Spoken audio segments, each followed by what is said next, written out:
वैसे ज़ाहिर है बहुत सारे ऐसे एवेन्यूज़ हैं जिससे आप उम्मीद वाबस्ता करते हैं, कभी चाहे वो प्रोटेस्ट हो या फिर कोई ख़त हो चीफ जस्टिस को हो, आर्मी चीफ को हो, मगर अब हर जगह से ऐसा लग रहा है कि बात बन नहीं रही है। फिर कोर्ट पैकिंग का जो आप इल्ज़ाम लगाते हैं वो भी तेज़ी से मामला आगे बढ़ रहा है। कल मज़ीद तैनातियाँ हो गई, और तो आज जब आप इमरान खान साहब से मिले हैं वो मायूस हैं या उन्हें फिर भी कोई ना कोई उम्मीद लगती है कि कहीं ना कहीं से कोई रास्ता निकलेगा?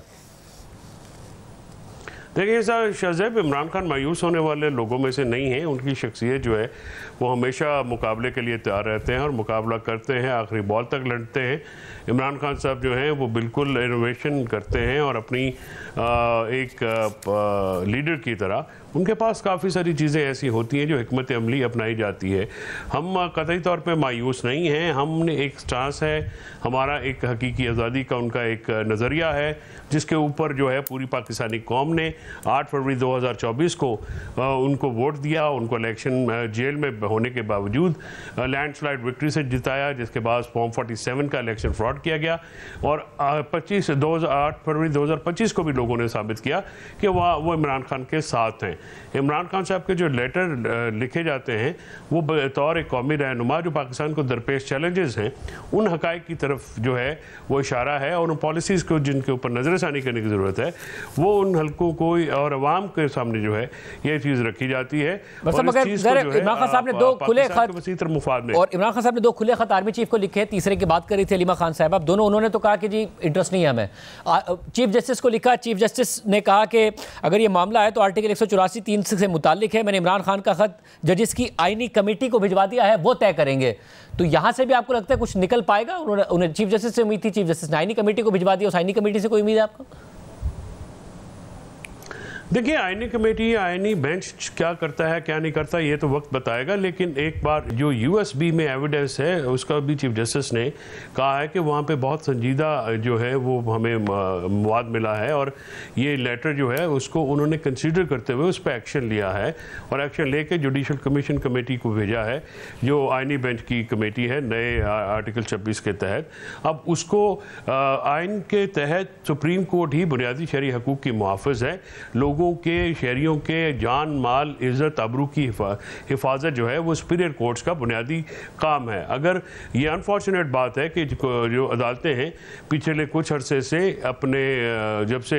ये नए इलेक्शन हुए स्पेशली उसमें काजी फायज़ ईसा ने इस इलेक्शन फ्रॉड को तहफ़्फ़ुज़ दिया और उसके बाद आने वाली सुप्रीम कोर्ट दिन ब दिन कमज़ोर होती रही और उन जजेस के ऊपर जो कि आज़ाद मंच जजेस हैं उनके ऊपर एक मुसलसल असॉल्ट किया गया और वो जजेस जो कि 6 स्टेटस को के खिलाफ जिन्होंने लेटर लिखा था इस्लामाबाद हाई कोर्ट के उन जजेस को भी तख्ता मश्क बनाया गया और उन जजेस के ऊपर एक बाकायदा असॉल्ट किया गया। एक प्लानिंग के तहत उनको जो है कोर्ट पैकिंग की गई और दूसरे कोर्टों से जूनियर जजेस को लाके परमानेंट सीनियर जजेस के ऊपर बिठाया गया। इवन जो इस्लामाबाद हाई कोर्ट में जाते जाते आमिर फारूक साहब ने जो है वो कमेटियों में पहली दफ़ा मैं सुन रहा हूँ कि एक इंटरम जज जो है जो अभी पक्के भी नहीं हुए हैं कच्चे जज को परमानेंट जजेस सीनियर जजेस की बजाय कमेटियों में शामिल किया गया। ये अनप्रेसिडेंटेड है। अदालत को इस तरह से मजाक जो है या इस तरह से अदालत का जो एक मजाक उड़ाया गया ये पहले तारीख में नहीं मिलता। हुकूमत का रास्ता रुके या ऐसे इक़दाम का रास्ता रुके उसकी बात हो रही है। जैसे अब आप दोबारा आपने आज अनाउंस किया कि जो उमर अयूब साहब हैं वो IMF के वफ़द से मिलेंगे और उन्हें डोजियर देंगे। उससे पहले भी IMF को लिखा गया, मुतादिद बार कोशिश की गई मगर वो मामला भी इफ़ेक्टिव नहीं साबित हो सका, बार बार उनके इल्म में लाने की बात की गई। तो क्या अब कोई फ़ायदा हो जाएगा? देखिए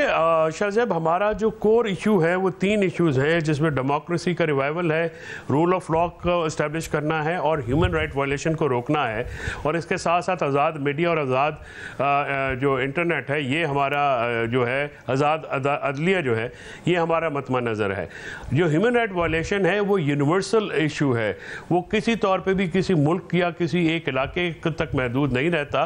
कायद-ए-आज़म मोहम्मद अली जिन्ना ने फ़लस्तीन कॉज को ह्यूमन राइट वायलेशन के ऊपर वो सपोर्ट किया और आज तक जो पॉलिसी पाकिस्तान जिस पे अमल पैरा है वो मोहम्मद अली जिन्ना साहब की दी गई है जो कि ह्यूमन राइट वायलेशन पे दी गई थी। तो हम ह्यूमन राइट वायलेशन को इस बात से तो इनकार नहीं है कि आप लोगों के साथ जो हो रहा है और तहरीक इंसाफ के साथ जो हो रहा है जाहिर है बहुत ज़्यादा ज़्यादतियाँ हुई हैं जिस तरीके से कानून का रियासती मशीनरी का इस्तेमाल किया गया है, मगर जहाँ जहाँ से आपको उम्मीद वाबस्ता हुई है चाहे वो IMF हो,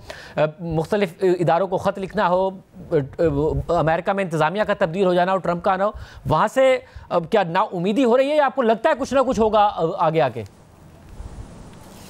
देखिए, हमारी एक जद्दोजहद है जो हम मुल्की सतह पे भी कर रहे हैं और बैनुल अक़वामी फोरम्स के ऊपर भी कर रहे हैं, और हम जद्दोजहद ही कर सकते हैं। हम बातचीत कर रहे हैं, मुज़ाकराती अमल हमारा हुकूमत के साथ तातुल का शिकार है, लेकिन अपोजिशन के साथ हमारा मुज़ाकराती अमल जारी है, जिसमें हम उनको इन 3 नकात के ऊपर जो है अपने साथ ऑन बोर्ड लेना चाह रहे हैं। और अब हम जो अगली सियासी हिकमत अमली है उसमें ग्रैंड अपोजिशन अलाइंस के साथ साथ मुख्तलिफ वॉक्स ऑफ द लाइफ में जो लोग हैं, लॉयर्स हैं, जर्नलिस्ट हैं, हम उनको भी दावत देंगे कि आप मुल्क में जमहूरियत की बहाली के लिए, आइन की बहाली के लिए और पाकिस्तान में रूल ऑफ लॉ की इस्टेब्लिशमेंट करने के लिए, आज़ाद मीडिया और आज़ाद अदलिया के लिए उस जद्दोजहद में पाकिस्तान तहरीक-ए-इंसाफ का साथ दें। हम इस चीज़ को लेके आगे बढ़े हैं सियासी अंदाज से। हमें जहाँ पे मौका मिलता है हम अपनी आवाज़ उठाते हैं, हम अपना एक्शन करते हैं, और हम इफ़ेक्टिवली उस चीज़ को हमने दुनिया भर में अपना नैरेटिव जो है वो इस्टेब्लिश किया है और वो एंडोर्स हुआ है, चाहे वो नई अमेरिकन इंतज़ामिया हो, चाहे वो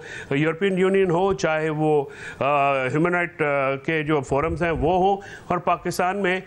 जो गैर जानबदार लोग हैं, जैसे अभी आपने भी एक जिक्र किया, इस चीज़ को हमने इस्टेब्लिश किया है और हमारे साथ होने वाली ज़्यादतियों को हमने बहुत अच्छे तरीके से, मैं समझता हूँ कि हमने बैनुल अक़वामी और मुल्की लेवल के ऊपर इसको उठाया है, जिसका फ़ायदा जो है वो सियासी तौर पर डेफिनेटली हम देखते हैं, और हमें उम्मीद है कि हमारे जो ये कोशिशें हैं, जो एंडेवर्स हैं, ये सक्सेसफुल होंगे।